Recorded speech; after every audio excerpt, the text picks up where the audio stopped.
उपस्थित सभी बहनों और भाइयों, मैं सबसे पहले आप सबका हृदय से अभिनंदन करता हूं। आपने साबित कर दिया है कि हैदरगढ़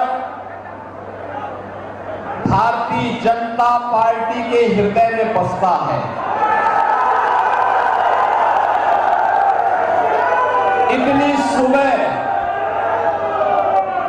इतनी सुबह आपकी उपस्थिति इस बात का प्रमाण है। बहनों और भाइयों, लोकसभा चुनाव का आज चतुर्थ चरण चल रहा है और चौथे चरण में लोग देश के अंदर 10 राज्यों में 96 लोकसभा सीटों पर मतदान कर रहे हैं। लोगों में अपार उत्साह है। इससे पहले 3 चरण पूरे हुए, 285 लोकसभा सीटों पर मतदान हुआ है और आज 96 और सीटों पर मतदान होगा। पूरे देश के अंदर तीसरे चरण तक जो मोदी लहर थी, अब चौथे चरण में वह सुनामी बनने की ओर अग्रसर है। कारण है पूरे देश से एक ही स्वर गूंज रहा है और वह है कि फिर एक बार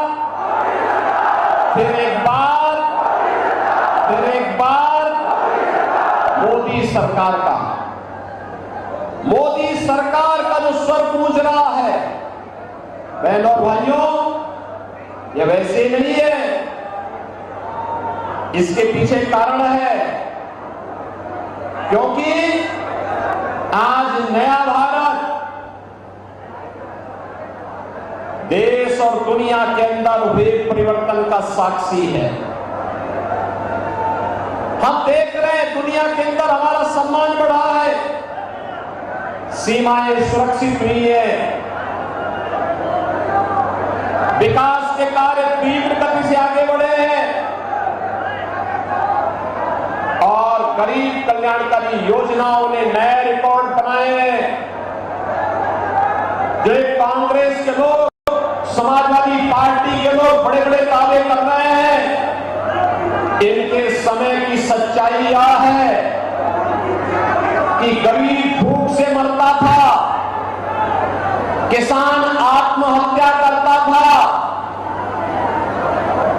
बहनों और भाइयों, नौजवान पलायन करता था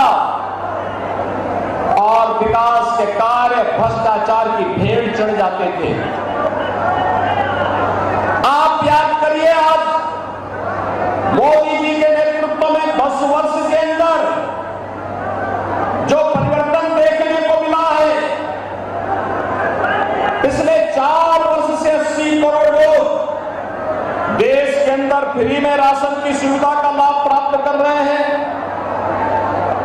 पिछले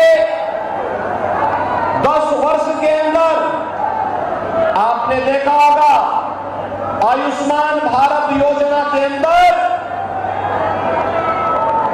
60 करोड़ लोगों को 5 लाख रुपए की स्वास्थ्य बीमा की सुविधा उपलब्ध करवाई गई। बहनों और भाइयों, 50 करोड़ गरीबों के जनधन अकाउंट खोले गए, 12 करोड़ किसानों को किसान सम्मान निधि का लाभ प्राप्त हो रहा है,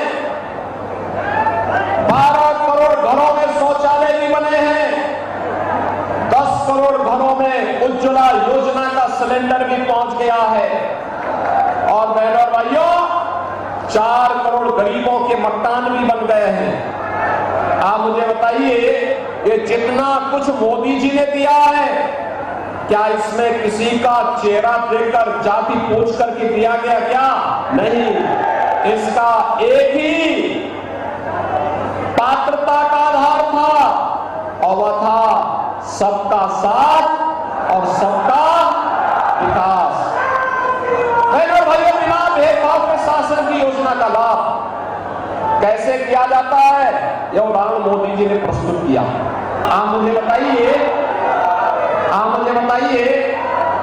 ये समाजवादी पार्टी के लोग और कांग्रेस के लोग तो राम मंदिर का विरोध करते थे कि नहीं करते थे? करते थे ना। ये लोग क्या कहते थे, आज भी लोग कह रहे हैं। कांग्रेस के एक बुद्धिदाता क्या कहते हैं? कहते हैं भारत के अंदर राम मंदिर का निर्माण बेकार हुआ। इस समाजवादी पार्टी का महासचिव भी यही कहता है, कहता राम मंदिर का निर्माण बेकार हुआ। जब इनकी सरकारें थी तब क्या कहते थे? कोई कहता था परिंदा भी पर नहीं मार सकता, कोई कहते थे राम हुए ही नहीं। बहनों और भाइयों, हिंदू आस्था के साथ खिलवाड़ करना ये कांग्रेस और समाजवादी पार्टी की हमेशा से यही उनके कारनामे रहे हैं। और इसीलिए जो राम भक्तों पर गोली चलाते थे, क्या उनसे आप उम्मीद करते हैं कि राम मंदिर का निर्माण कर देंगे? तो राम भक्तों पर गोली चलाने वाले लोग हैं। एक और राम भक्तों पर गोली चलाते थे और दूसरी तरफ आतंकवादियों पर दायर मुकदमों को भी वापस लेते थे। और इसके बहनों और भाइयों, आज हम सब आपके पास आए हैं। पूरा चुनाव अगर आप देखेंगे तो पूरा चुनाव राम भक्तों और राम द्रोहियों के बीच में जा चुका है। आप मुझे बताओ, क्या राम द्रोही को हमारा वोट जाएगा क्या? जाना चाहिए क्या? हमने तो राम को राष्ट्र का पर्याय माना है।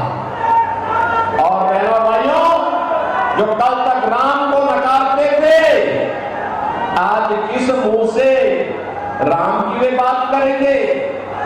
और हम तो इस बात को हमेशा से विश्वास करते रहे हैं कि वो ही वही जो राम रसी था।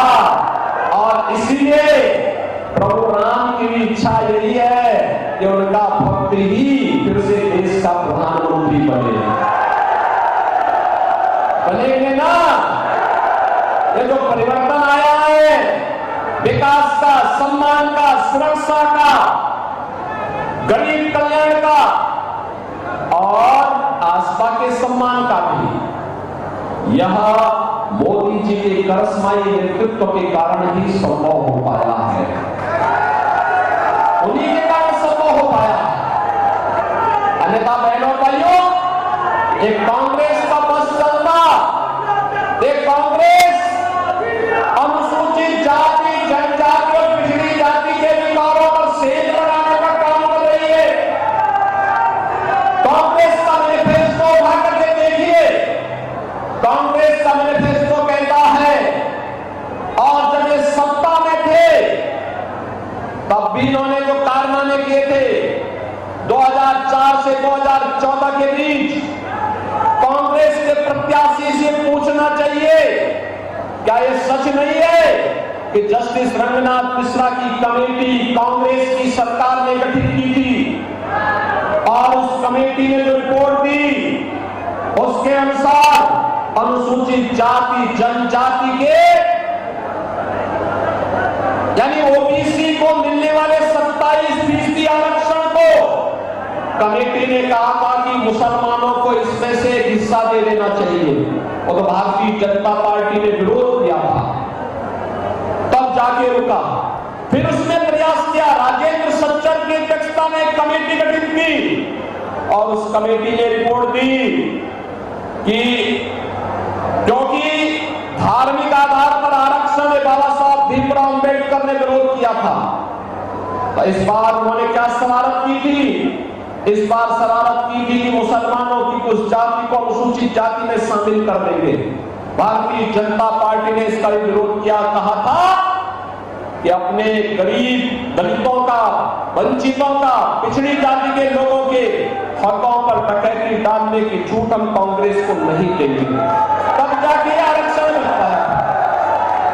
इस सपा और कांग्रेस के लोग जो बोल रहे हैं ना, इस सफेद झूठ में सच्चाई यह है, ओबीसी और SC ST के आरक्षण पर सेल लगाने का काम इन लोगों ने किया था तो भारतीय जनता पार्टी ने इनको सेल नहीं लगाने दिया, अन्यथा ये आपका अधिकार मुसलमानों को सौंप देते।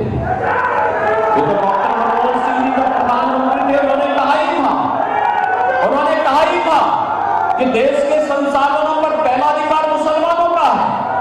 और आज भी कांग्रेस यही कह रही है, कांग्रेस आज भी कह रही है। यानी श्री राहुल गांधी का बयान आपने पढ़ा होगा, उन्होंने कहा गरीबी एक झटके में हटा देंगे। अरे 65 वर्षों तक देश में शासन किए, तब तो कुछ किए नहीं, और आज एक झटके में कैसे हटा देंगे। एक पत्रकार ने जब उनसे प्रश्न किया तो इन्होंने कहा कि एक झटके में हटा देंगे, कहा इसके लिए क्या करेंगे।